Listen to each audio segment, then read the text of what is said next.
सोचिए 12वीं सदी का भारत, एक ऐसी जमीन जहां बड़े बड़े साम्राज्यों का बनना और बिगड़ना अक्सर तलवार की धार पर ही तय होता था। हम एक ऐसे ही युद्ध की कहानी में उतरने वाले हैं जिसने सिर्फ दो ताकतवर शासकों की किस्मत का फैसला नहीं किया, बल्कि पूरे भारतीय उपमहाद्वीप के इतिहास का रुख हमेशा के लिए बदल कर रख दिया। तो यहाँ सबसे बड़ा सवाल यही है कि आखिर ऐसा क्या हुआ? कैसे एक शानदार जबरदस्त जीत ही एक साम्राज्य के पतन की वजह बन गई?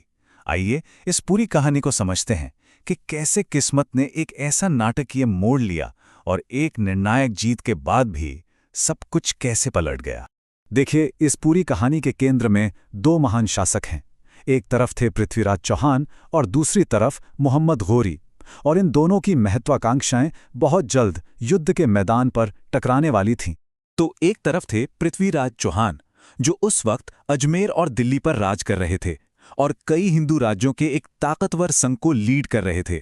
और उनका सामना मोहम्मद गौरी से था। गौरी साम्राज्य का सुल्तान, जिसकी नजरें भारत की तरफ थीं, अपने साम्राज्य को पूरब में फैलाने के लिए। तो जाहिर है सीधी लड़ाई से पहले कूटनीति की भी एक कोशिश हुई। गौरी ने एक दूत भेजा और पृथ्वीराज चौहान के सामने अपनी शर्तें रखीं, लेकिन पृथ्वीराज ने उन शर्तों को मानने से साफ इनकार कर दिया। और बस इस इनकार ने तय कर दिया कि अब युद्ध होकर रहेगा। और इस तरह साल 1191 में तराइन के मैदान में इतिहास की दिशा बदलने वाली पहली लड़ाई के लिए मंच पूरी तरह से तैयार हो चुका था। युद्ध के मैदान पर दो बिल्कुल अलग अलग युद्ध शैलियां आमने सामने थी। गौरी के घुड़सवार तीरंदाजों ने दूर से ही तीरों की बौछार शुरू कर दी, लेकिन राजपूतों ने इसका जवाब दिया एक जबरदस्त सीधे हमले से। ये एक ऑल आउट चार्ज था, आमने सामने की लड़ाई, और इस हमले ने गौरी की सेना को पूरी तरह से चौंका दिया। हालात इतने बिगड़े कि जब सुल्तान गौरी खुद बुरी तरह से घायल हो गया तो उसकी सेना का मनोबल टूट गया और उनमें भगदड़ मच गई। ये कोई छोटी मोटी हार नहीं थी। उस वक्त के इतिहासकार मिनहाज के शब्दों में कहें तो इस्लाम की सेना पर ऐसी हार पड़ी कि वो पूरी तरह से तहस नहस हो गई। मतलब ये राजपूतों के लिए एक बहुत बड़ी और निर्णायक जीत थी। लेकिन यहीं पर कहानी एक बहुत ही अहम मोड़ लेती है। पृथ्वीराज ने भागती हुई गौरी सेना का पीछा करके उसे खत्म नहीं किया, बल्कि उन्होंने पास के ही एक किले की घेराबंदी करने का फैसला किया। ये एक ऐसा फैसला था जो आगे चलकर इतिहास का पूरा रुख बदलने वाला था। ठीक एक साल बाद गौरी बदला लेने के लिए वापस लौटा, लेकिन इस बार वो सिर्फ एक बड़ी सेना के साथ नहीं, बल्कि एक पूरी तरह से अलग रणनीति के साथ आया था। अब जरा दोनों शासकों की मानसिकता में फर्क देखिए। जहां पृथ्वीराज अपनी जीत का जश्न मना रहे थे और शायद अपने दुश्मन को थोड़ा कम आंक रहे थे, वहीं गौरी अपनी हार के अपमान की आग में जल रहा था। उसने अगला पूरा एक साल एक विशाल और कहीं ज्यादा अनुशासित सेना तैयार करने में लगा दिया। इस बार गौरी ने सिर्फ ताकत का ही नहीं, धोखे का भी सहारा लिया। उसने पृथ्वीराज को संधि का प्रस्ताव भेजा, जिससे राजपूत सेना को लगा कि लड़ाई टल गई है। वो पूरी तरह से निश्चिंत हो गए। जैसा कि इतिहासकार लिखते हैं, उन्होंने रात आमोद प्रमोद और नींद में गुजारी। तो दूसरी लड़ाई में सब कुछ बदल गया था।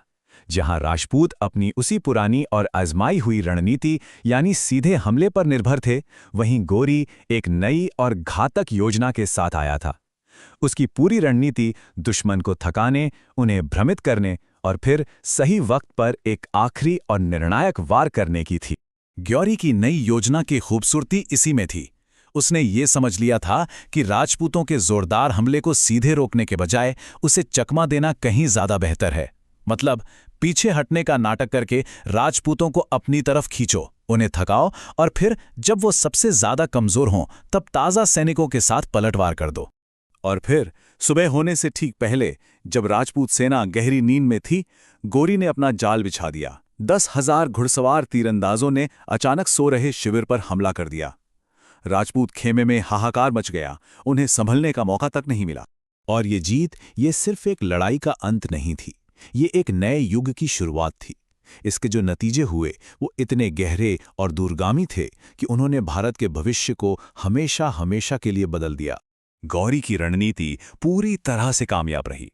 राजपूत सेना जो अब तक थक चुकी थी और चारों तरफ से घिर गई थी, वो बिखर गई। पृथ्वीराज चौहान को पकड़ लिया गया और बाद में उन्हें मार दिया गया, और इसके साथ ही एक महान साम्राज्य का अंत हो गया। तराइन की ये जीत एक डोमिनो की पहली कड़ी जैसी थी। इसके बाद तो जैसे एक सिलसिला शुरू हो गया। उत्तर भारत के बड़े बड़े राज्य एक-एक करके गिरते गए और इसी जीत ने सीधे तौर पर दिल्ली सल्तनत की नींव रखी, एक ऐसा साम्राज्य जिसने आने वाली कई सदियों तक इस इलाके पर राज किया। और ये सब कुछ हमें वापस हमारे उसी शुरुआती सवाल पर ले आता है।